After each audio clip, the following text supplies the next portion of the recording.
How are you ever 185 pounds? How was Alex 185 pounds? I stand next to him and go, you got to be shitting me. Nuts. It's unbelievable. Joe Rogan recently delivered a pretty bold warning about Alex Pereira that has the MMA world talking. 250 now. Oh, yeah. Which is crazy. I saw him last week, and it's like, jeez. Dude, 250 means that's almost 70 pounds different from his UFC debut. The only case you try to tell all fighters, and it's Joe. When you were fighting in Taekwondo, did you care about the strong guy, or did you care about the fast guy? The difference is MMA with grappling. The difference is with weight. Like if you get a big, heavy guy and he gets on top of you, all your speed is gone. Absolutely, it's right. It's gone within the first 3 or 4 minutes. Brown brought up something that most fans tend to overlook when they get excited about Pereira chasing history.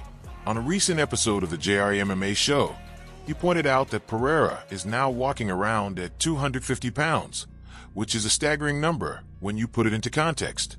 That is nearly 70 pounds heavier than when he first stepped into the UFC. Think about that for a second. The guy has essentially added an entire welterweight to his frame since his debut. Rogan's concern was not about the weight itself, but about what that added muscle means once the fight enters the grappling exchanges. Problem with being the bigger, stronger guy in the lighter weight class is you're never the faster guy. And so you've got to be able to maul that person to be effective. And it only lasts for a certain amount of time if you had to dehydrate yourself to that point.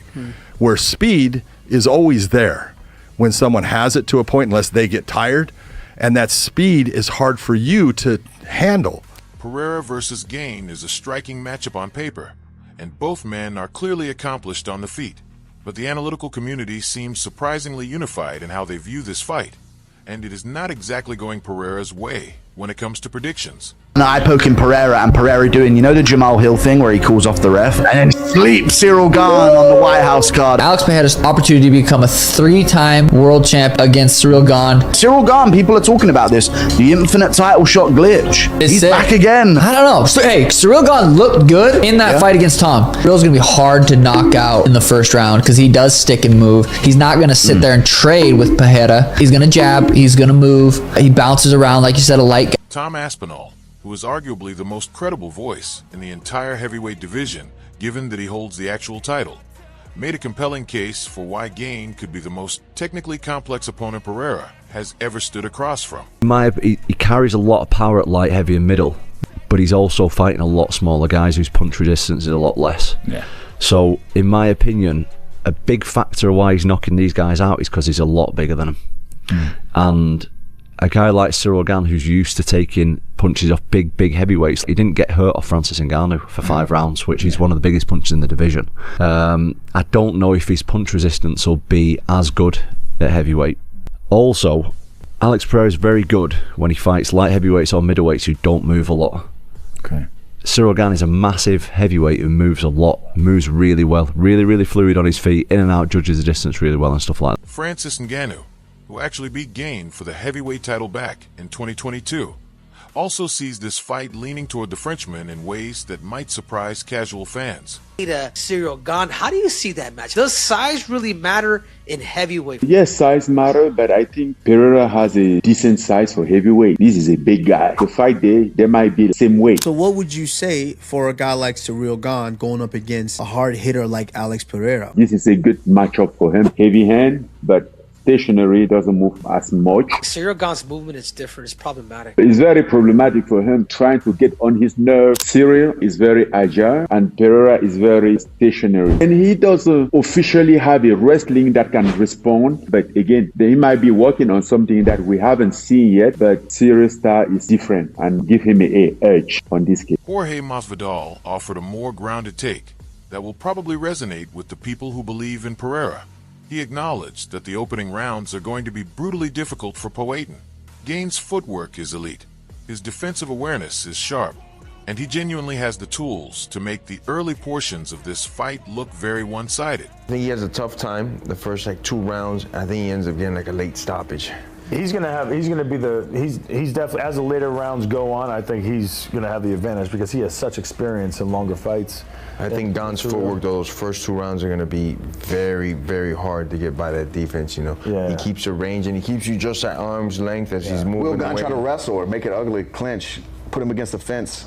I think that's what he needs to do. I think especially early. I think if he feels, oh shit, this dude is scary, I think he's shooting. He's gonna feel it. Max Holloway said he would love to pick Pereira, but he ultimately believes Gane is going to come in with an exceptionally smart game plan.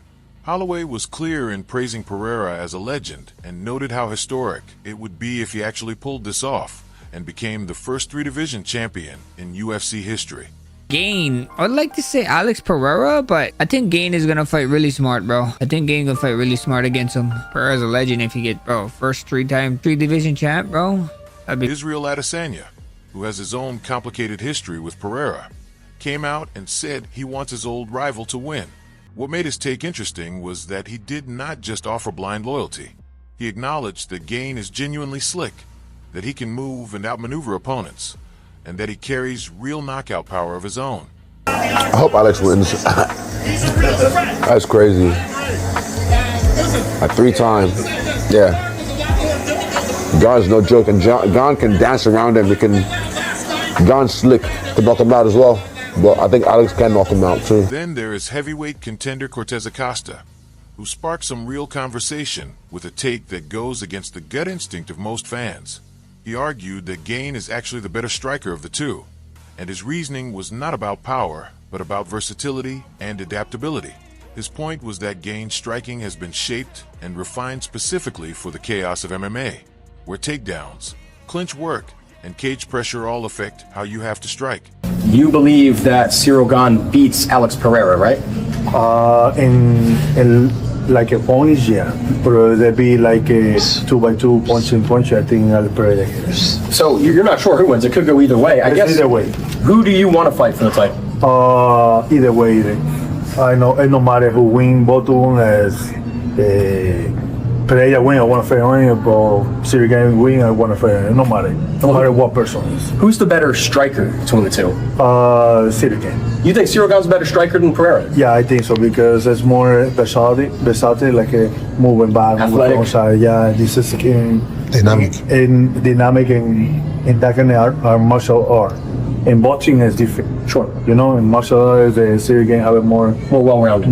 The overall picture heading into this fight is genuinely fascinating. Nearly every credible voice in the sport is pointing toward Gane having the tools to outmaneuver Pereira. And yet there is this persistent, almost irrational belief in what Pereira is capable of doing. In the moments when a fight gets desperate and chaotic, he has been written off before, and he has a habit of making those predictions look embarrassing. Whatever happens, the co-main event at UFC Freedom 250 is shaping up to be one of the most compelling heavyweight contests in recent memory. The storylines extending beyond it into a potential, the Aspinall unification fight, makes the outcome feel genuinely consequential for the future of the entire division.